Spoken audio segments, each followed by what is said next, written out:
Bismillahirrahmanirrahim. Saudaraku seiman, kita coba akan lengkapkan bahasan ini dengan kisah-kisah bagaimana orang salafus saleh dulu yang pernah berbuat dosa lalu mereka bertaubat, ya. Kisah tentu yang sangat luar biasa, di antaranya adalah kisah taubatnya Tha'labah radhiyallahu anhu. Sahabat Nabi yang mulia ini adalah anak muda yang masih muda dan keimanan sudah tertanam dalam hatinya. Zaman dulu orang tidak punya kamar mandi dalam rumah, maka orang kalau mau pergi ke WC ataupun mau mandi, maka biasanya orang pergi ke padang pasir. Satu waktu Tha'labah radhiyallahu anhu ini keluar, kemudian dia ke padang pasir, lewat, bukan sengaja, lewat. Rupanya dia melewati sebuah tempat mandi tapi untuk seorang wanita Ansar, wanita dari Madinah, ya. Dan wanita ini terkenal, ya, sangat punya kecantikan dan kulitnya putih bersih. Dan ini bukan terlihat, telanjang bulat semuanya, tidak. Tetapi Tha'labah radhiyallahu anhu lewat. Zaman dulu tempat mandinya laki-laki sama perempuan untuk membedakannya, kalau laki-laki itu dibuat pelapa kurmanya sampai ke daerah kepala sehingga bagian kepala terlihat dan orang tahu di dalam itu adalah orang. Ini di padang pasir, dibuat kayak WC umum gitu, ya, tapi masing-masing punya. Kalau perempuan tertutup semuanya, tetapi karena terbuat dindingnya dari pelapa kurma, ya, mirip dengan pelapa-pelapa kelapa kita sekarang, ya, ada serat-serat, ada lubang celah di antaranya, maka dia sempat lihat sepintas perempuan tersebut. Dan itu mengganggu hati dia. Begitu melihat langsung terganggu hatinya. Padahal dia tidak niat untuk sengaja mengintip orang mandi. Maka dia merasa tulang-tulangnya gemetar, kesemutan, otot-ototnya merasa kesakitan dan lemas. Lalu kemudian dia segera naik ke atas sebuah bukit yang sangat tinggi di Madinah. 40 hari dia nggak pernah turun. 40 hari. Di atas gunung tersebut bertaubat kepada Allah Subhanahu wa taala. Salat di sana, dia makan minum di sana, pokoknya tidak mau pulang ke rumahnya. Nabi SAW memiliki tradisi, seringkali beliau kalau habis sholat melihat sahabat-sahabatnya. Tapi karena Tha'labah ini bukan orang yang sering ada di depan, maka Nabi SAW tidak melihat dia. Jibril alaihissalam datang setelah 40 hari dari masa perbuatan Tha'labah ini radhiyallahu anhu, mengatakan, "Hai Muhammad, Allah memerintahkan kau untuk memanggil Tha'labah yang sedang berada di atas gunung karena dia merasa bersalah dengan dosanya." Maka Nabi SAW mengutus beberapa sahabat mencari Tha'labah, ditemuilah, lalu dibawa. Begitu masuk ke dalam masjid, dia keringat dingin, wajahnya memerah, kehitam-hitaman, ketakutan sekali. Kata Nabi SAW, "Ada apa dengan engkau, hai Tha'labah?" Dia mengatakan, "Ya Rasulullah, saya telah melakukan maksiat yang besar sekali."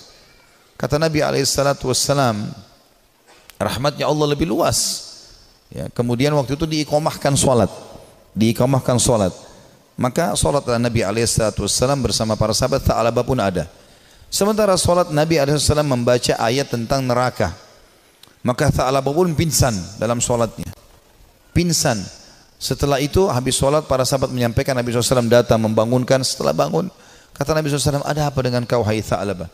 "Ya Rasulullah, saya melakukan dosa yang sangat besar bagi saya. Selama 40 hari saya merasa terus dihantui dengan ketakutan atau diselimuti dengan ketakutan ini. Merasa luar biasa, ya. Masalah saya melihat wanita tidak sengaja yang lagi mandi." Maka dia pun berkata, Nabi SAW mengatakan, "Rahmat Allah luas, mohon ampunlah." Dia mengatakan, "Ya Rasulullah, tapi hati saya masih betul-betul terganggu dengan ini." Ya. Maka Nabi SAW setelah mengatakan rahmat Allah luas, pulanglah semua sahabat ke rumah. Sampai beritakan Nabi SAW kalau Tha'labah sakit di rumahnya. Maka Nabi SAW datang ke rumahnya. Kemudian ingin meletakkan kepala Tha'labah di atas paha Nabi SAW. Tha'labah terus berusaha menjauh radhiyallahu anhu. Kata Nabi SAW, "Kenapa kau jauhkan kepalamu dariku?" Dia mengatakan, "Ya Rasulullah, kepalaku penuh dengan dosa." Ini bayangkan sosok seorang sahabat yang hanya sekedar melihat tidak sengaja wanita, ya, yang sedang mandi, itu pun cuma di celah-celah pelapa-pelapa kurma itu. Maka Nabi SAW mengatakan rahmat Allah luas. "Apa yang kau rasakan, hai Tha'labah?" Kata Nabi SAW. Kata Tha'labah, "Ya Rasulullah, semenjak saya lakukan perbuatan tersebut, hatiku rasanya seperti sedang direngut ya seperti ditekan dengan sesuatu. Tulang-tulangku dan otot-ototku seperti kesemutan semuanya. Aku merasa ketakutan yang luar biasa. Apa harapanmu, kata Nabi SAW? Dia bilang, harapanku agar Allah memaafkan semua dosa-dosaku. Ya, bukan cuma itu saja, aku memaafkan, mohon supaya Allah maafkan semua kesalahanku. Maka Nabi SAW mendapat wahyu dari Jibril AS. Jibril mengatakan, sampaikan kepada Tha'labah, hai Muhammad, kalau Allah sudah memaafkan bukan cuma itu tapi semua dosanya. Maka Nabi SAW mengatakan, hai Tha'labah, terimalah berita gembira, karena sungguhnya Tuhanmu Allah telah memaafkanmu, dan ini Jibril datang menyampaikan wahyu itu. Maka Tha'labah pun bergembira, senyum, kemudian dia bertakbir lalu meninggal dunia. Maka pada saat dia wafat, teman-teman sekalian radhiyallahu anhu, sahabat Nabi yang mulia, saking takutnya dengan Allah sampai mati, meninggal, ajalnya datang. Waktu itu Nabi SAW mengatakan, urus jenazahnya segera, kita kuburkan, dimandikan segala macam, disolati. Habis sholat lagi mau diantar ke kuburan, Nabi SAW jalan sambil jingkrak-jingkrak, ya sedikit beliau jinjitkan kakinya. Kata para sahabat, ya Rasulullah, kenapa anda lakukan itu? Kata Nabi SAW, saya merasa malu dengan para malaikat, dan saya tidak bisa menghitung jumlah mereka yang sedang datang melayat jenazahnya Tha'labah radhiyallahu anhu. Sahabat Nabi yang mulia memberikan pelajaran kepada kita bagaimana mereka bertaubat kepada Allah Subhanahu wa ta'ala. Ada juga kisah yang lain, dan kisah ini mirip, seorang tukang jagal hewan, suka menyembelih hewan, dengan juga ada pernah kisah seorang, ya, tukang fitnah. Dua-duanya mirip kisahnya, tapi saya satukan saja. Ini disebutkan oleh para ulama tentang kisah tobatnya orang-orang terdahulu. Dua-duanya ini, tapi di waktu yang berbeda, di tempat yang berbeda, pernah melihat seorang wanita dan dia tertarik dengan wanita tersebut. Ya. Hampir setiap hari dia melemparkan godaannya kepada wanita-wanita ini. Selalu melemparkan kata-kata rayuan, tatapan mata, apalah, berikan hadiah segala macam, sampai membuat wanita ini tertarik. Tapi wanita ini orang beriman kepada Allah, tidak mau sama sekali, tidak tergoda. Diajak jalan sama-sama tidak mau, diajak ngobrol tidak mau. Satu waktu dia melihat wanita itu sedang jalan jauh, dan jalan jauh ini pergi ke satu tempat yang kelihatannya tidak banyak orang. Maka kedua laki-laki ini di dua kisah yang berbeda, tempat yang berbeda, tapi kasusnya sama, ya, jalan mengikuti perempuan tersebut. Begitu tiba di tempat yang sangat jauh, dia pun langsung menghadang wanita tersebut, mengatakan, saya jauh-jauh mengikuti kamu karena saya sangat menyukaimu, gitu kan. Maka kenapa kau sia-siakan waktu yang berdua ini? Kenapa nggak bersama-sama sekarang? Enak kalau kita mungkin pacaran sekarang, jauh dari orang. Kalau kau takut selama ini dengan orang, sekarang jauh dari orang. Maka wanita tersebut tiba-tiba mengatakan, kalau kau memang mencintaiku, maka kau harus tahu sebenarnya aku lebih mencintaimu. Aku pun sebenarnya suka dengan kamu, tetapi rasa takutku kepada Allah mengalahkan itu semua. Aku tidak ingin justru karena cinta ini kemudian kita terjerumus dalam kemaksiatan dan Allah hukum kita.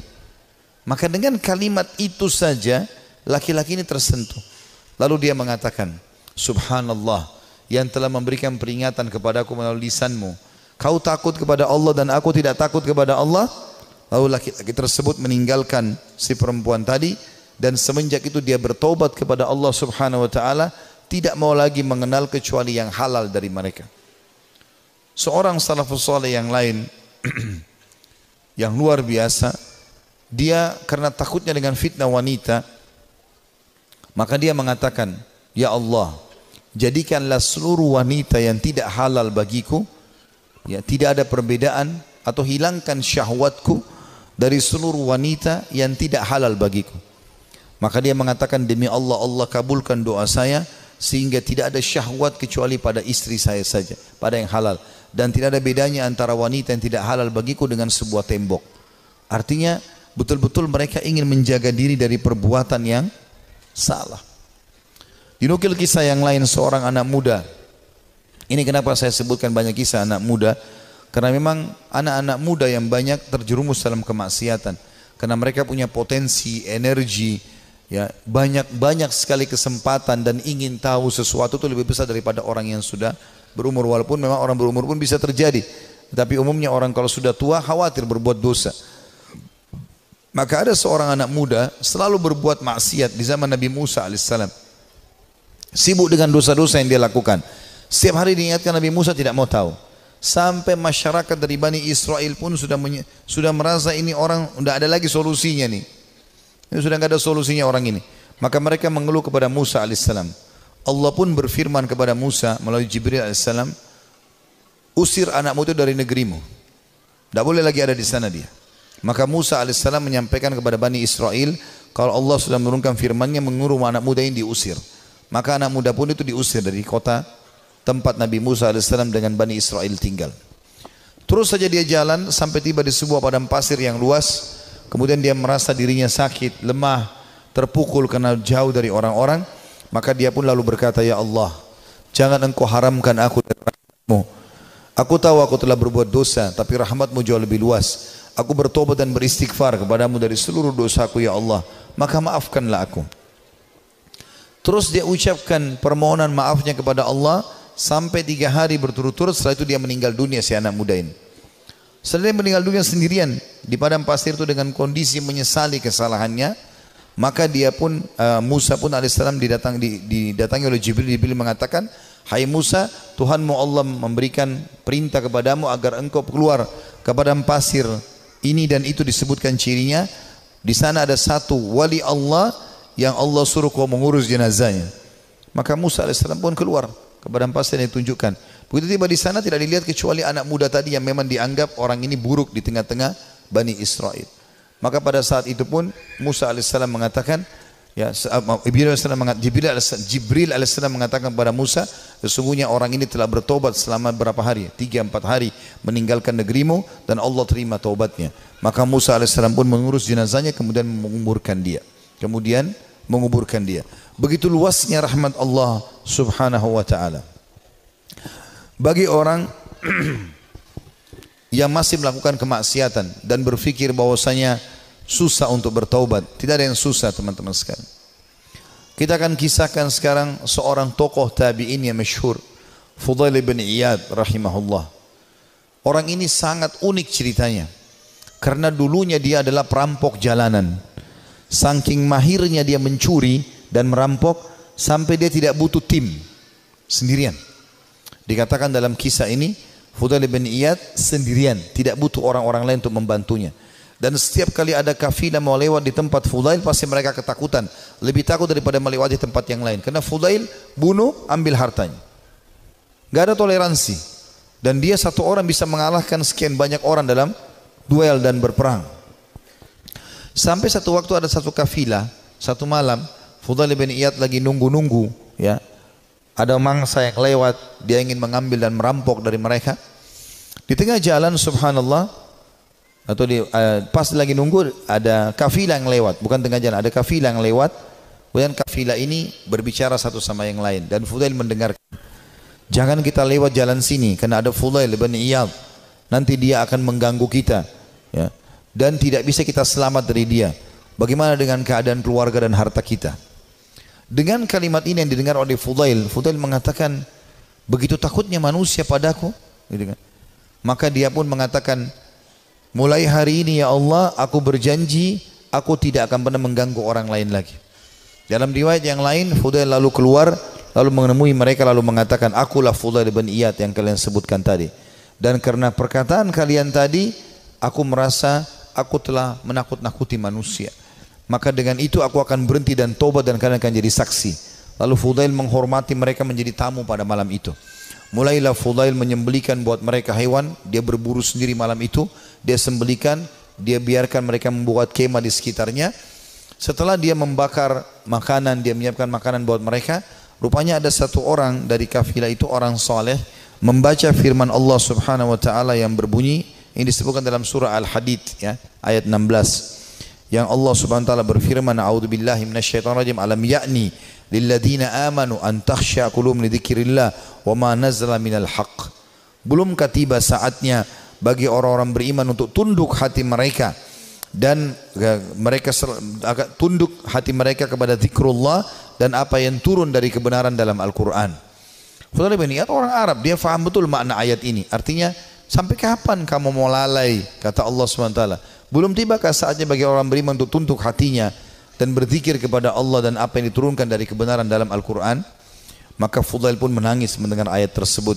Lalu dia ulang-ulangi ayat itu sampai akhirnya dia menunjukkan taubatnya. Subhanallah, setelah dia taubat, mulai hari itu dia pergi ke Mekah. Tiap hari Mekah dan Madinah. Artinya setiap saat dia di Mekah sebentar, nanti di Madinah lagi sebentar. Tidak pernah meninggalkan dua kota yang suci ini. Dan kata para ulama, orang-orang yang pada saat itu sudah menjadi ulama, ya, kemudian menjadi sahabat dekatnya Fudail. Di antaranya Abdullah bin Mubarak, Sufyan al-Thawri. Ini semua orang-orang yang luar biasa ibadahnya, terkenal sekali kesolehannya. Itu mereka mengatakan, kami tidak pernah menemukan orang setakut kepada Allah seperti Fudail bin Iyad. Dia luar biasa, kalau datang dekat Ka'bah nangis kepada Allah Subhanahu wa taala. Kalau nangis bisa sampai pingsan karena ketakutannya kepada Allah Subhanahu wa taala, dan dia betul-betul tulus sampai akhirnya Allah letakkan hikmah, kalimat hikmah dari lisan dia. Banyak kalimat-kalimat mutiara yang disebutkan oleh Fudail bin Iyad rahimahullah, dan itu dinukil oleh para ulama. Seperti misalnya dia mengatakan sambil dia berdoa kepada Allah, tapi ini orang dengar diam-diam. Dia sebutkan diam-diam di hadapan depan Ka'bah. Dia mengatakan, idza azharta aibana fatadhhar walan nastati'a satrah. Ya Allah, seandainya Engkau membuka aib-aib kami, maka pasti akan kelihatan dan kami tidak akan mungkin bisa menutupinya. Wa nufdah, dan kami pasti akan dipermalukan. Wa idza azharta a'malana fanuhlik bi'adzabik. Dan kalau seandainya Engkau memperlihatkan amal-amal kami, akhirnya orang jadi puji-puji kami, maka kami akan binasa dan kami akan kena hukuman-Mu.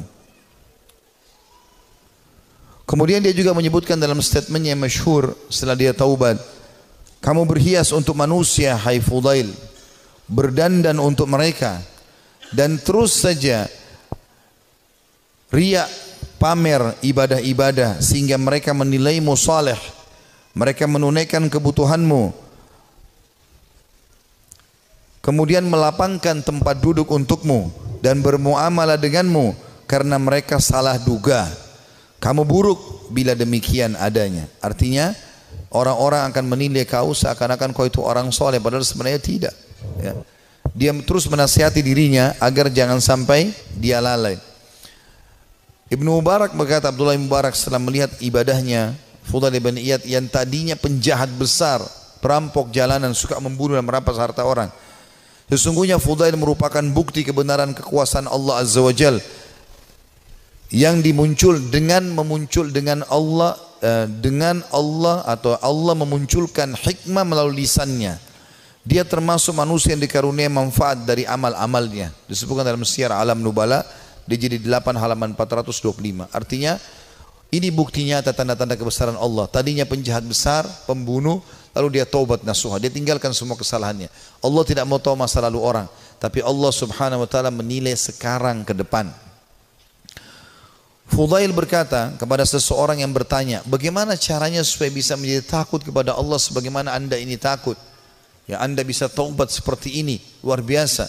Kata dia, kosongkan hatimu untuk sedih dan takut sampai keduanya dapat bersarang. Apabila keduanya bersarang di hatimu, maka keduanya akan membentengimu dari melakukan maksiat dan menjauhkan dirimu dari api neraka. Disebutkan juga dalam Syiar Alam Nubala jilid 8 halaman 438. Artinya dia mengatakan, yang membuat saya seperti ini, saya sengaja menanamkan rasa takut saya kepada Allah. Saya mempelajari tentang kemahabesarannya Allah Subhanahu wa taala sebagai pencipta, beratnya siksaannya kalau melanggar terus-menerus, ya.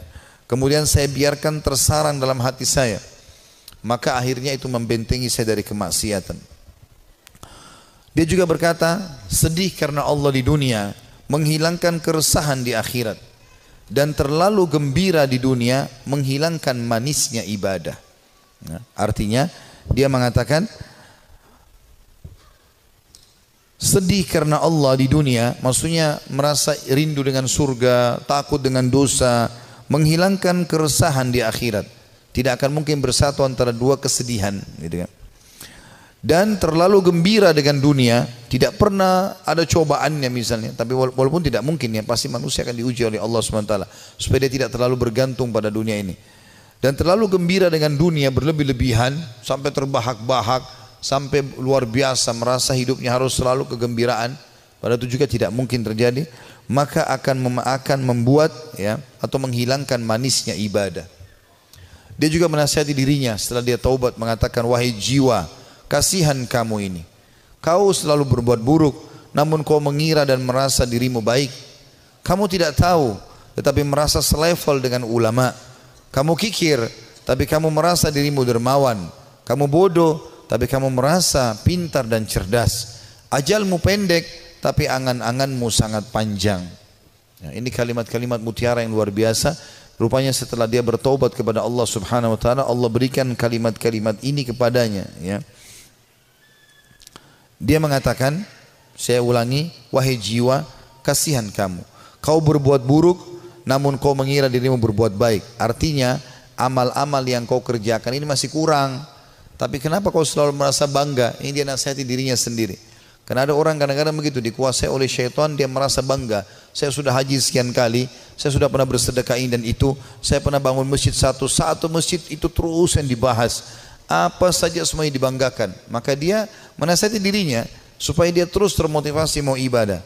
Dia mengatakan, wahai jiwa, kasihan kamu. Kau sebenarnya berbuat buruk masih sedikit, tapi kau pikir dirimu sudah berbuat banyak. Kau tidak tahu, ya, tapi kau menganggap dirimu selevel dengan ulama. Ini juga banyak jadi penyakit di dalam tengah-tengah penuntut ilmu. Baru belajar setahun 2 tahun sudah merasa dirinya luar biasa. Akhirnya sudah mulai membicara tentang ulama ini, tentang ulama itu. Habis waktunya untuk itu. Maka semestinya seseorang menyadari kalau dia baru belajar, ya sudah dia belajar. Sebagaimana dikatakan oleh Fudail di sini rahimahullah.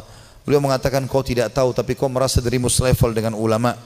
Yang ketiga dia bilang bahwa dirinya, kamu kikir tapi kau merasa dirimu dermawan. Ya, artinya berapa banyak sih yang kau sudah sedekahin sehingga kau selalu banggakan, hai Fudail? Padahal sebenarnya kau bakhil. Sedikit sekali yang kau keluarkan dibandingkan nikmat Allah yang melimpah kepadamu. Ini juga, ya, tamparan yang sangat keras bagi orang yang tadi baru sedekah sekali, 2 kali, 3 kali dalam 1 bulan, dalam 1 tahun, bahkan mungkin 10 tahun sekali. Atau mungkin seumur hidup baru melakukan 1 kebaikan itu. Tadi misalnya membangun sebuah masjid atau 1 kegiatan, sudah dibangga-banggakan. Ya. Kemudian dia mengatakan yang keempat, kau bodoh tapi merasa dirimu pintar dan cerdas. Ada orang juga ini kena penyakit ini, ya. Begitu dia sudah belajar agama, dia sudah mulai faham sedikit ayat, hadis, maka dia rasa dirinya tidak perlu belajar lagi. Ini keliru. Kita harus menuntut ilmu sampai menjelang meninggal dunia. Dan beliau mengatakan, ajalmu pendek tapi angan-anganmu sangat panjang. Artinya banyak angan-angan yang kau bangun tapi sebenarnya semuanya itu mengganggu hidupmu. Juga dia berkata, Fudail rahimahullah, manusia paling berdusta adalah mereka yang mengulangi perbuatan dosa yang pernah dilakukannya. Manusia yang paling dusta adalah manusia yang mengulangi apa yang pernah dia lakukan dulu. Manusia yang paling bodoh, jadi kalau dia pernah buat dosa dia ulangi lagi, berarti dia manusia paling dusta. Karena dia sudah tahu salah tapi kenapa dia lakukan. Lalu dia mengatakan manusia paling bodoh adalah manusia yang memperlihatkan amal kebaikannya. Kalau ada manusia yang mau dinilai dia paling bodoh, adalah orang yang suka pamer-pamer amalnya. Ya, saya ini lakukan, saya sudah haji sekian kali, saya sudah bangun masjid ini dan itu, saya sudah begini dan begitu. Dia banggakan amalnya. Itu manusia yang paling bodoh. Karena hilang semua pahalanya dengan dia riya. Lalu dia mengatakan manusia yang paling dekat dengan Allah, yang paling takut kepadanya. Ini juga statementnya mirip dengan apa yang dikatakan oleh sebagian ulama yang membuat Umar bin Khattab radhiyallahu anhu yang mendapatkan kemuliaan sabda Nabi SAW, wahai Ibnu Khattab, kalau kau lewat di sebuah lembah, syaitan melihat kau lewat di lembah itu, maka dia akan mencari lembah yang lain karena takut bertemu denganmu. Kata ulama, syaitan takut dengan Umar bin Khattab, padahal Umar enggak melihatnya. Bertemu dengan Umar aja syaitan cari tempat lain. Jadi jangankan menggoda, yani dia bahkan menghindar dari Umar, padahal Umar tidak melihatnya. Karena rasa takutnya Allah SWT kepada Allah. Karena rasa takutnya Umar bin Khattab kepada Allah Subhanahu wa taala. Jadi siapa yang takut kepada Allah, Allah akan buat, ya, seluruh makhluk takut kepadanya. Dan siapa yang tunduk kepada Allah, Allah juga tundukkan makhluk kepadanya. Ya, semua itu siapa yang cinta kepada Allah, Allah akan buat makhluk cinta kepadanya, dan seterusnya. Juga kata beliau, manusia tidak akan sempurna sehingga agamanya mampu mengalahkan nafsunya, dan manusia tidak akan binasa sehingga nafsunya mengalahkan agamanya. Ini statement yang mulia. Beliau mengatakan, kalimat ini penting untuk digarisbawahi teman-teman sekalian. Manusia tidak akan sempurna sehingga agamanya mampu mengalahkan nafsunya. Artinya ilmu yang dia pelajari itu menjadi patokan dan pegangan hidupnya, sehingga nafsunya diawasi oleh ilmunya. Karena ilmu agama itu mengawasi kita. Ilmu agama mengawasi kita. Kalau kita belajar agama, ilmu kita halal haramnya Allah seperti bodyguard. Kita mau makan, mau minum, mau mencari pendapatan, mau bergaul, agama akan mengatakan itu boleh atau tidak boleh. Maka orang yang sempurna adalah orang yang justru ilmu agamanya itu bisa mengontrol hawa nafsunya. Dan sebaliknya, orang yang binasa adalah orang yang nafsunya mengalahkan agamanya. Jadi dia pun tahu agama tapi tetap saja dikalahkan oleh agamanya sendiri. Dan ini semua adalah hal mendasar yang perlu digarisbawahi dari nasihat yang mulia. Ini kita bisa, ini sebagian kecil ya, banyak sekali statementnya, hampir semua buku tentang tazkiyatun nafs, ya, pensucian jiwa, tentang zuhud, ya, menginginkan akhirat, gitu kan, daripada dunia. Masalah keimanan, ya, masalah penyesalan, itu selalu ada statementnya Fudail bin Iyad. Padahal tadinya dia ini seorang penjahat besar, tapi bagaimana Allah Subhanahu wa taala memberikan kepada dia karunia dengan taubatnya yang luar biasa nasuha. Allah memberikan kata-kata mutiara dari lisannya. Dia juga mengatakan, Az-Zahabi berkata, ditanya kepada Fudail, apa itu zuhud? Apa itu zuhud? Mendahulukan akhirat dari dunia. Dia mengatakan banyak qanaah. Qanaah artinya merasa puas, ya, dengan apa yang telah Allah berikan. Itu namanya zuhud, kata beliau. Jadi kalau kau mau dikatakan zuhud, kau berharap akhirat dan dunia kau jalani juga, tapi akhirat kau dahulukan, adalah banyak merasa syukur kepada Allah. Lalu ditanya kepadanya tentang wara. Wara itu menjaga kesucian hubungan sama Allah. Ia menjawab, menjauh dari yang diharamkan syariat. Apapun yang Allah larang, tinggalkan. Bukan cuma yang haram, yang makruh pun ditinggalkan. Makan, minum, berdiri aja tidak dilakukan, apalagi kalau sampai makan yang haram. Dan kita kalau tinggalkan sesuatu yang makruh, berarti yang haram akan lebih mudah kita tinggalkan. Orang kalau tinggalkan yang makruh, yang haram akan dia tinggalkan. Orang kalau kerjakan amal yang sunnah, amal wajib pasti akan dia kerjakan. Lalu ditanya juga kepada dia, apa ibadah itu? Ia menjawab, melaksanakan apa yang diwajibkan sebaik mungkin. Melaksanakan yang diwajibkan sebaik mungkin. Dan sekian banyak statement Fudail bin Iyad rahimahullah yang kita bisa ambil pelajaran darinya. Artinya tidak ada kata terlambat dalam bertaubat, dan kalau orang taubatnya nasuha, Allah Subhanahu wa taala akan karuniakan untuk dia kelebihan-kelebihan yang banyak. Saya akan tutup dengan dua kisah di sini teman-teman sekalian. Salah satunya nanti yang terakhir adalah kisah yang cukup panjang, kisah Ka'ab bin Malik radhiyallahu anhu, sahabat Nabi yang mulia yang bertaubat karena dia tidak sempat ikut dalam perang Tabuk bersama Nabi alaihi salatu wassalam. Namun sebelumnya saya akan sebutkan dulu kisah tentang sosok orang yang sangat saleh dari kalangan tabi'in. Dia hidup di zaman Nabi SAW tapi tidak sempat bertemu dengan Nabi dalam pendapat sebagian orang, yaitu Ubaid bin Umair bin Qatada al-Laythi al-Jundu'i al-Makki, ya. Orang ini sangat saleh, luar biasa. Sampai di Mekah itu kalau ada orang yang menganggap dirinya, ya, lemah imannya, pasti datang kepada dia, ya, kepada Ubaid ini rahimahullah. Orang ini sangat luar biasa keimanannya. Ada sebuah kisah dinukil oleh Ibnu Qudamah. Kisah Ibnu Qudamah dinukil tadi, kisah Tha'labah. Ini dinukil dalam sebuah kisah di sebuah buku, ya. Kisah ini kisah sahih. Ada seorang wanita di Mekah sangat terkenal dengan kecantikannya. Dan wanita ini terkenal tinggi, putih, cantik, fitnah luar biasa. Tapi dia tutup wajahnya, dia pakai cadar. Dia bilang sama suaminya, satu hari dia bicara sama suaminya. Dia mengatakan, wahai suamiku, kira-kira apakah ada orang yang bisa selamat dari fitnah wajahku ini? Artinya dia coba menyebutkan sama suaminya. Kata suaminya, tentu saja ada, ya, walaupun kau cantik, tapi akan ada orang yang bisa tidak kena fitnahmu. Kata perempuan itu penasaran, siapakah itu? Artinya kalau saya buka wajah saya, ya, saya tidak pakai hijab ini, masih ada laki-laki yang tidak tertarik. Maka kata suaminya, Ubaid ibn Umair, seorang ulama. Maka tiba-tiba istrinya karena merasa tertantang datang kepada suaminya lalu berkata, wahai suamiku, Andes, apakah kau mengizinkan aku untuk coba menggoda Ubaid hanya untuk mengetes imannya, sekaligus juga mengetes apakah betul memang dia tidak kena dengan fitnah wajahku dan kecantikanku ini? Suaminya mengatakan, karena penasaran juga mengatakan, baik, saya izinkan. Maka wanita ini pergi ke Masjid Haram. Ini Ubaid ini punya majelis ta'lim, ya.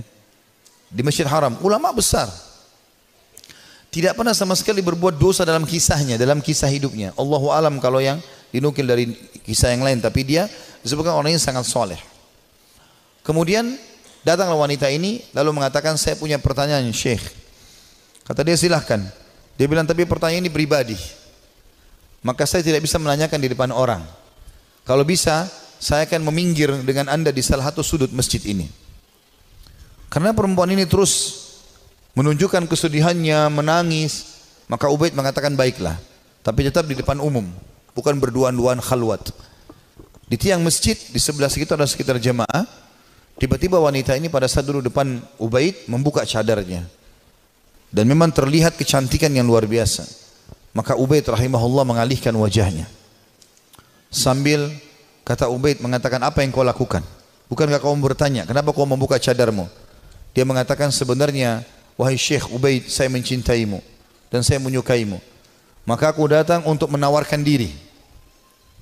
Maka Ubaid mengatakan, dan aku tinggal tunggu jawabanmu. Artinya kapan kau mau, selesai, aku jadi milikmu, terserah kau mau apakan. Perempuan ini ingin menguji. Ubaid tidak mengenal siapa perempuan ini.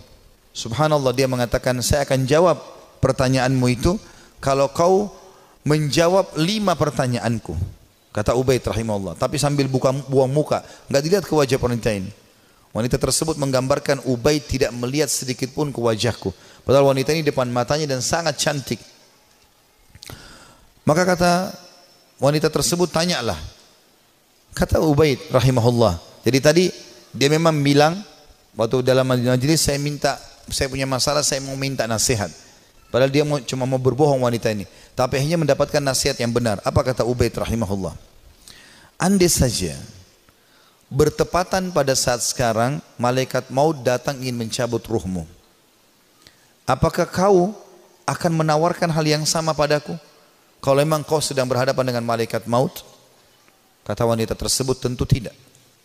Pertanyaan kedua, andai saja kamu sedang berada dalam kuburan, tempat yang pasti kau akan datangi, dan kau sedang bertemu dengan Munkar dan Nakir, 2 malaikat akan bertanya di kuburan, dan kau sedang ditanya untuk selamat ke surga atau neraka, apakah kau juga akan berpikir tetap akan menawarkan dirimu seperti ini?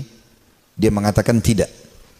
Yang ketiga, seandainya kau sedang berada bersama aku di padang mahsyar, kemudian buku-buku amal sedang berterbangan, dan kau tidak tahu apakah kau akan terima dengan tangan kanan atau tangan kiri. Tangan kanan akan selamat ke surga, tangan kiri akan masuk ke neraka. Apakah kau juga akan menawarkan dirimu seperti ini kepadaku? Dia mengatakan tidak. Yang keempat, ya, andai saja kau sedang ditimbang amalmu, dan kau tidak tahu amal baik atau amal buruk di timbangan amal hari kiamat nanti yang lebih berat, apakah kau masih mau menawarkan dirimu padaku? Dia mengatakan tidak. Lalu kemudian pertanyaan terakhir yang kelima, andai saja kau sedang diminta pertanggungjawaban oleh Allah tentang kecantikanmu ini, tentang keadaanmu, ya, kelebihan-kelebihan nikmat yang Allah berikan kepadamu ini, apakah kau juga akan mengatakan kepada Allah, aku sempat menawarkan ini kepada Ubaid? Maka dia mengatakan tidak. Maka Ubaid pun mengatakan rahimahullah, kalau gitu bertakwalah kepada Allah dan jagalah dirimu serta nikmat Allah yang ada padamu. Maka tiba-tiba perempuan tersebut menangis terisak-isak. Lalu kata Ubaid, pulanglah.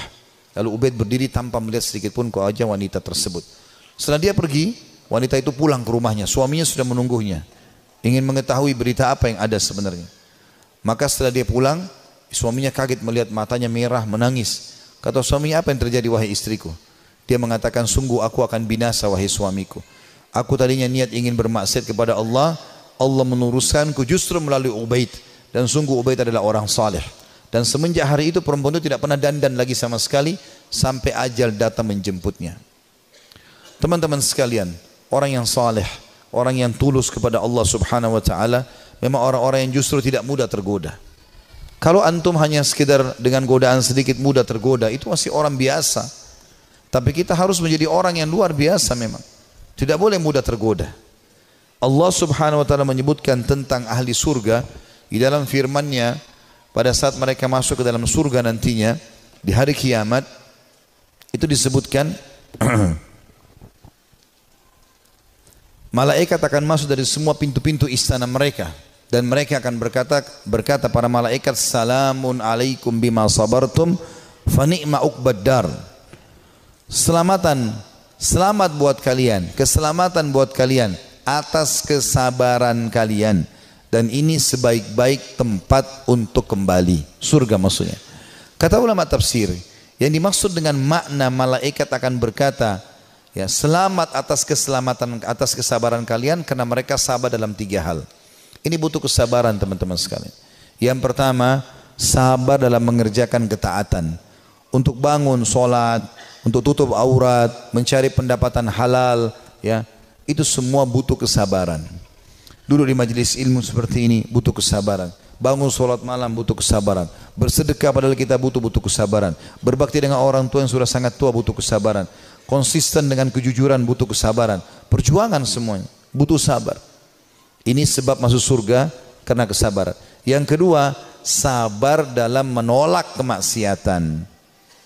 Jadi semua kita di sini yang hadir punya peluang berzina, punya peluang berbohong, punya peluang melakukan semua dosa. Bukankah sekarang di zaman kita fitnahnya sangat besar? Di handphone kita bisa masuk penawaran zina dengan sangat mudah. Bukankah sangat mudah kita untuk riba, menipu, mencuri, apa saja? Tapi subhanallah butuh kesabaran. Sabar dalam meninggalkan kemaksiatan. Sabar. Dan kata ulama, beda pahalanya antara orang yang meninggalkan maksiat karena dia tidak punya peluang. Misal dia cuma sepintas lihat spanduk ajakan untuk ke diskotik, atau dia ada penawaran apa, lalu dia bilang, ya saya nggak suka, cuma sebatas itu. Beda pahalanya dengan orang yang sedang bergejolak godaan yang luar biasa. Jadi misalnya memang lagi ada lawan jenis yang mengganggu dia, kemudian dia bergejolak juga ingin mengikuti hawa nafsunya, itu beda pahalanya. Nabi Yusuf alaihissalam waktu digoda oleh wanita istri raja yang ratu Mesir, itu Allah mengatakan, walaqad hamma bihi wa hamma biha laula ar-ra'a burhana rabbih. Ya. Yusuf sudah cenderung sama perempuan itu cenderung pada Yusuf. Artinya Nabi Yusuf alaihissalam manusiawi, tapi beliau coba berusaha menghindar, sabar, menghindar terus sampai akhirnya Allah SWT berikan tanda-tandanya, akhirnya selamat dari godaan tersebut, gitu kan. Artinya kesabaran di sini butuh ekstra pada saat ada peluang untuk berbuat dosa itu. Dan yang ketiga, sabar dengan cobaan harian. Sabar dengan cobaan harian. Izinkan saya teman-teman sekalian kita tutup dengan ini insyaallah, ya, kisah tentang Ka'ab bin Malik radhiyallahu anhu. Dan kisah ini adalah kisah yang sangat unik dari seorang sahabat Nabi yang taubat nasuha dari dosanya. Tapi kisah ini memang cukup panjang, saya akan bacakan, ya. Dia mengatakan dalam riwayat Bukhari, dalam riwayat yang sahih, aku tidak pernah tertinggal, kata Ka'ab bin Malik, dari Rasulullah SAW dalam peperangan apapun yang dipimpin oleh beliau, kecuali dalam perang Tabuk. Dan perang Tabuk ini terjadi perang terakhir Nabi SAW sebelum beliau meninggal. Setelah pembebasan kota Mekah, beliau menuju ke wilayah Tabuk, dan Tabuk ini jaraknya sangat jauh dari Madinah, dan waktu itu musim panas. Dan musim panas ini puncak-puncaknya panas, biasanya buah kurma lagi sangat bagus, ya, hasil panennya. Justru makin panas makin bagus kualitas kurma. Dia mengatakan, saya tidak pernah ketinggalan perang bersama Nabi SAW kecuali di perang Tabuk. Memang aku juga tertinggal dalam perang Badr, namun tidak ada seorang pun yang tertinggal waktu itu dicelah, karena Rasulullah SAW dan kaum muslimin keluar untuk menghadang kafilah dagang Quraisy yang pulang dari Syam, hingga kemudian Allah mempertemukan mereka dengan musuh mereka tanpa rencana. Maksudnya perang Badr, ya. Saya tidak hadir di Badr, kata Ka'ab radhiyallahu anhu, karena memang waktu itu bukan kewajiban tapi pilihan. Cuma di perang Tabuk memang kewajiban, dan aku terlalaikan pada saat itu. Kata beliau, dan sebelumnya aku telah hadir bersama Rasulullah SAW pada malam Aqabah. Aqabah ini nama Jumrah, Jumrah Aqabah. Orang kalau haji biasa tahu masalah itu, tempat melontar Aqabah. Aqabah itu sebuah bukit yang kecil, namun bisa dinaiki oleh orang dan bisa orang merasa tinggi dari tempat itu, diistilahkan dengan Aqabah. Pada malam Aqabah, waktu Nabi SAW sebelum hijrah ke Madinah, pernah ada baiat Aqabah, janji setia di Aqabah, dan Ka'ab hadir pada saat itu. Dan sebelumnya kata beliau, aku telah hadir bersama Rasulullah SAW pada malam Aqabah sewaktu kami bersumpah setia membela Islam. Ya. Dia mengatakan, dan kehadiranku di malam itu tidak bisa digantikan dengan perang Badar, walaupun perang Badar lebih dikenang di tengah orang-orang daripada Baiat Aqabah atau janji setia di Aqabah.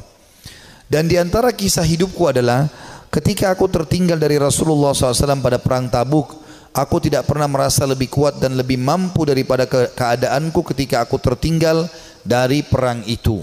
Jadi maksudnya pada saat itu aku tidak punya alasan untuk tidak ikut perang Tabuk. Waktu itu Nabi SAW mewajibkan semua laki-laki yang kuat dan tidak punya udzur, ya. Pada saat itu aku sangat kuat, belum pernah aku sekuat itu sebelumnya. Demi Allah, aku sebelumnya tidak pernah memiliki dua kendaraan, namun di perang itu aku memilikinya. Jadi selain fisikku kuat, aku juga memiliki 2 ekor kuda. Sebelumnya belum pernah aku punya 2 ekor kuda. Jadi aku sekarang lebih baik secara ekonomi. Rasulullah SAW tidak pernah menginginkan peperangan, melainkan beliau menyembunyikan daerah sasarannya dengan mengisyaratkan seolah-olah beliau menuju yang lainnya.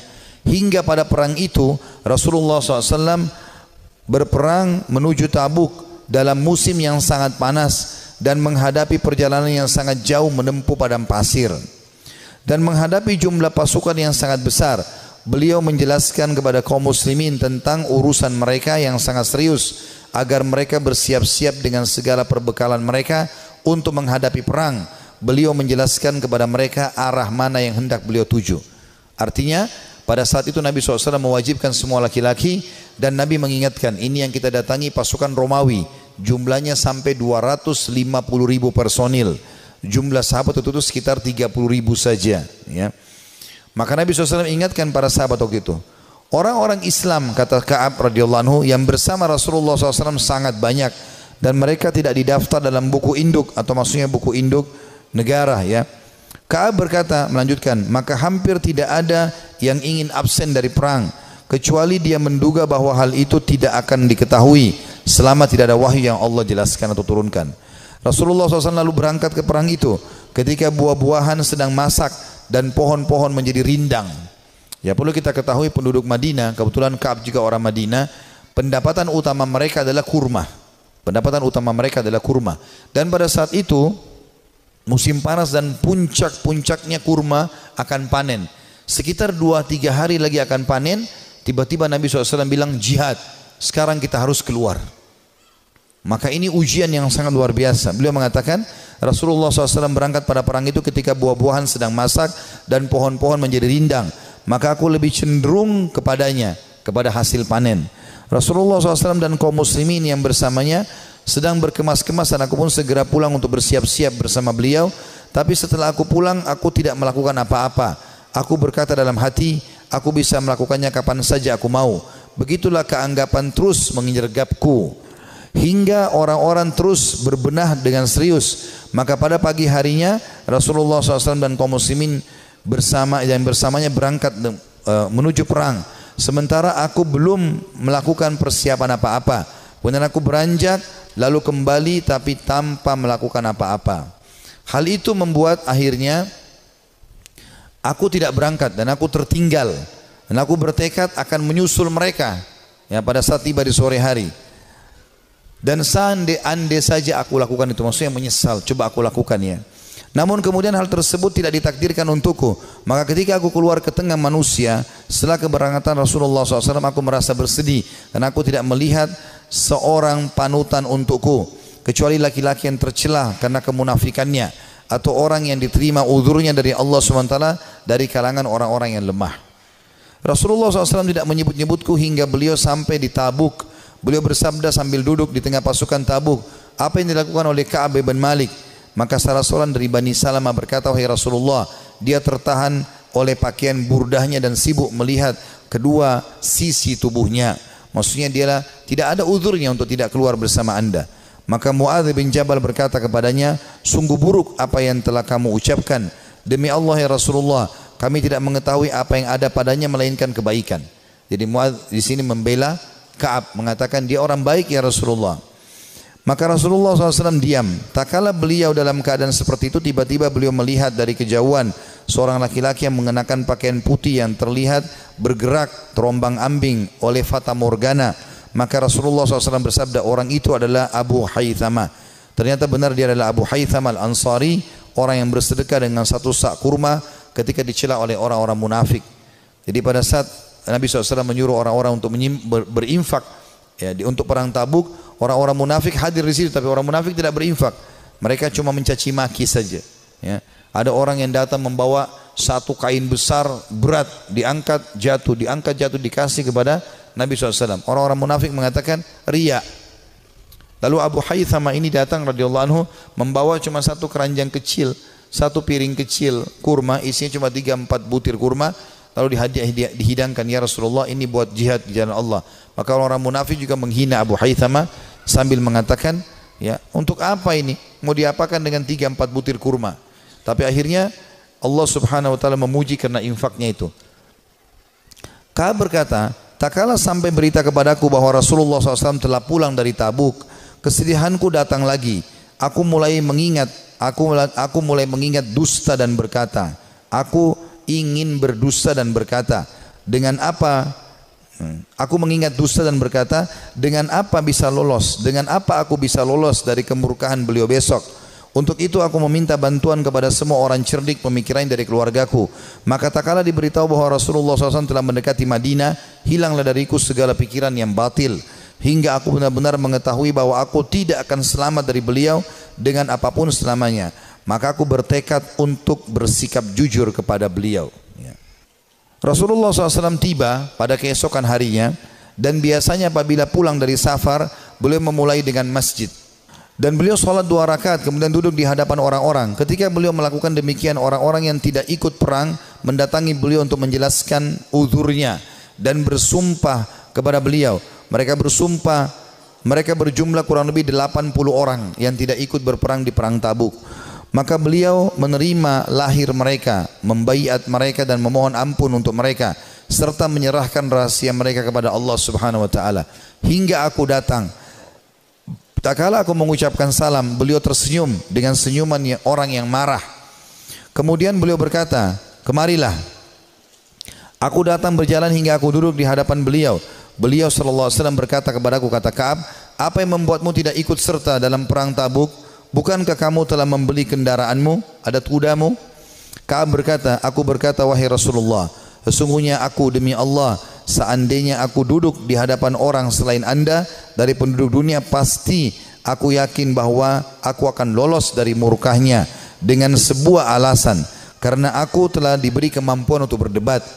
Akan tetapi demi Allah, aku benar-benar mengetahui bahwa jika hari ini aku menceritakan kepada anda juz cerita dusta yang dengannya anda bisa merelakanku, tentu tidak lama Allah pasti akan menjadikan anda murka kepadaku. Dan apabila aku menceritakan kepada anda dengan cerita yang jujur, pasti anda murka kepadaku karenanya. Sesungguhnya dengan kejujuran ini aku akan menghadap atau akan mendapatkan akibat yang baik dari Allah.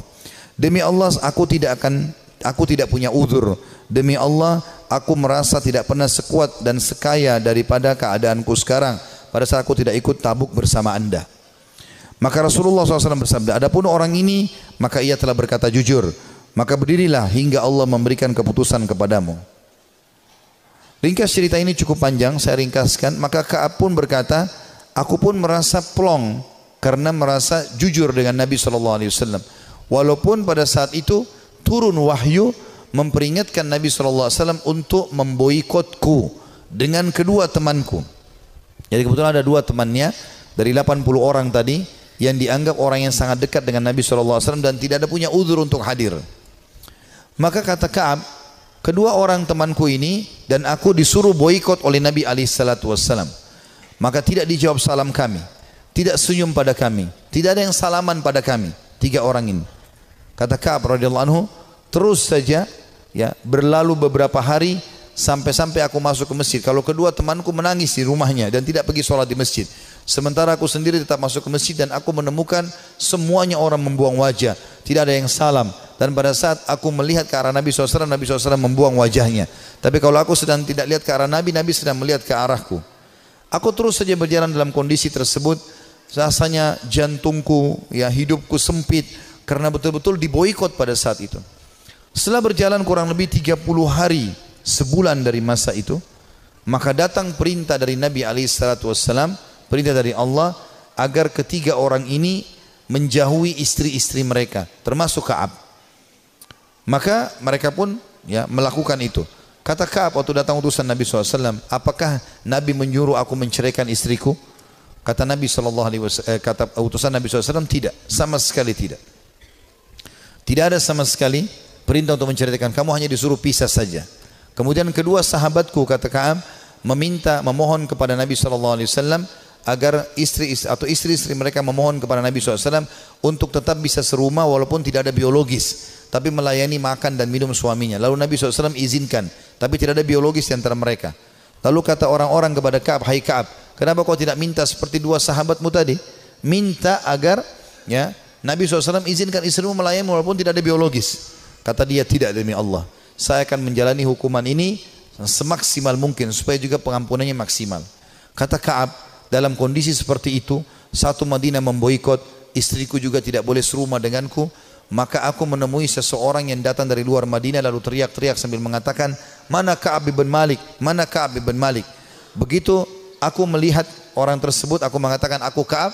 Orang itu menyerahkan sebuah surat yang ternyata dari Raja Ghassan, seorang raja yang kafir kepada Allah Subhanahu wa taala, yang memang memusuhi Nabi SAW. Maka dia mengatakan, telah sampai dari Raja Ghassan kepada Ka'ab bin Malik, telah sampai kepada kami bagaimana sikap perilaku sahabatmu itu, ya Nabi SAW memboikotmu.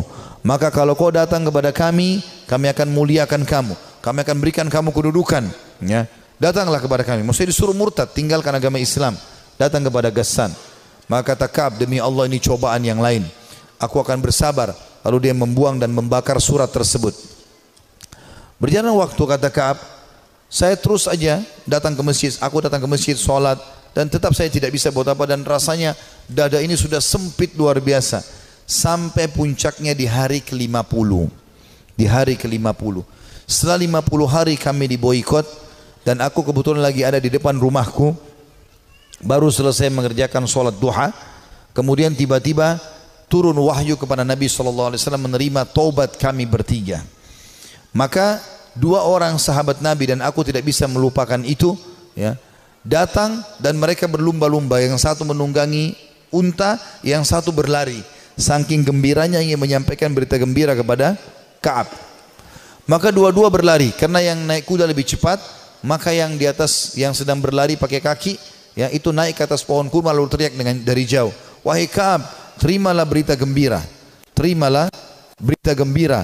Dari pertama atau dari semenjak kau dilahirkan oleh ibumu, semenjak kau dilahirkan oleh ibumu, sesungguhnya telah turun wahyu Allah menerima taubatmu. Maka kata Ka'ab, aku belum pernah merasa bumi sesempit itu sebelumnya, dan aku belum pernah merasakan bumi seluas itu setelahnya. Artinya sebelum datang berita gembira ini, bumi sangat sempit rasanya, dadaku sempit, semuanya jadi susah hidup ini. Tapi setelah sampai berita gembira ini, aku pun bahagia ataupun tentram, dan aku merasa luar biasa. Saking gembiranya aku membuka bajuku dan aku memberikan kepada pemberi berita gembira tersebut. Aku pakai baju lain, aku datang kepada Nabi SAW. Aku menemukan para sahabat tersenyum, bersalaman denganku, menyampaikan berita gembira, dan aku sangat terharu. Orang-orang pada menangis. Aku pun menemui Nabi SAW. Lalu Nabi SAW mengatakan, wahai Ka'ab, terimalah berita gembira dari pertama kau dilahirkan oleh ibumu. Kata Ka'ab, ya Rasulullah, aku telah mengambil pelajaran dan bersyukur kepada Allah, dan aku berjanji kepada anda, mulai hari ini aku tidak akan pernah berdosa selamanya, karena kejujuranku lah yang telah membuat Allah menyelamatkanku. Saudaraku si iman, kisah-kisah seperti ini, walaupun ini cukup panjang tadi disampaikan, karena memang ini kisah cukup panjang di dalam riwayat Bukhari, saya meringkaskan bagaimana orang-orang salafus saleh kembali kepada Allah Subhanahu wa taala. Yang paling penting, setelah kita kembali ke jalan Allah Subhanahu wa taala, sebelum ajal datang, karena kalau ajal datang kita akan menyesal. Kita akan berharap solat duha yang pernah kita tinggalkan 2 rakaat kita akan lakukan. Kita akan berharap kembali ke dunia senyum dengan seorang muslim lalu kita meninggal dunia. Kita berharap bisa menyedekahkan seluruh harta yang kita miliki. Kita berharap berbakti dengan kedua orang tua kita yang masih hidup. Kita berharap bisa berbuat baik dengan tetangga, dengan masyarakat, dengan siapa saja. Karena semua itu akan ada nilai pahala yang di sisi Allah Subhanahu wa taala. Sebelum itu terjadi, teman-teman sekalian, penyesalan, sekarang kesempatan kita kembali kepada Allah Subhanahu wa taala. Allah mengatakan wa anibu ila rabbikum wa aslimulah. Tadi sudah saya bacakan dalam surah Az-Zumar. Kembalilah kalian ke jalan Tuhan kalian dan tunduklah kepadanya. Menjadi orang yang baik, orang yang patuh kepada Allah, orang yang saleh dan salehah, mulia. Dia akan makan, dia akan minum, dia akan punya jabatan, dia akan punya harta, dia akan punya pasangan yang baik seperti dia akan punya anak-anak yang baik dan saleh. Allah akan berikan kebahagiaan dan di akhirat dia akan dapatkan juga yang terbaik. Allah janjikan surga yang luas. Dia akan tinggal tunggu ajal datang saja lalu masuk ke surganya. Orang-orang yang fasik, makannya susah, ya, hidupnya susah. Begitu juga dengan yang lainnya. Bahkan kalaupun ada di dunia itu adalah sifatnya tadarruj, tahapan siksaan dari Allah Subhanahu wa taala. Firaun juga makan, Namrud juga makan, dan seluruh orang yang Allah binasakan juga makan, tapi malah menjadi tadarruj atau tahapan siksa buat mereka. Mereka makin lalai, akhirnya mereka meninggal dalam keadaan kufur, dan penyesalan abadi selamanya bagi Fir'aun sampai tidak ada waktunya, dan kegembiraan bagi Musa alaihissalam sampai tidak ada waktunya. Ini semua akan kekal. Allahu a'lam. Dan ini yang kita sampaikan teman-teman sekalian, mudah-mudahan bisa diambil manfaatnya. Kalau ada benar dari Allah, kalau ada salah dari saya mohon dimaafkan. Subhanakallahumma bihamdika asyhadu an la ilaha illa anta astaghfiruka wa atubu ilaik. Wassalamualaikum warahmatullahi wabarakatuh.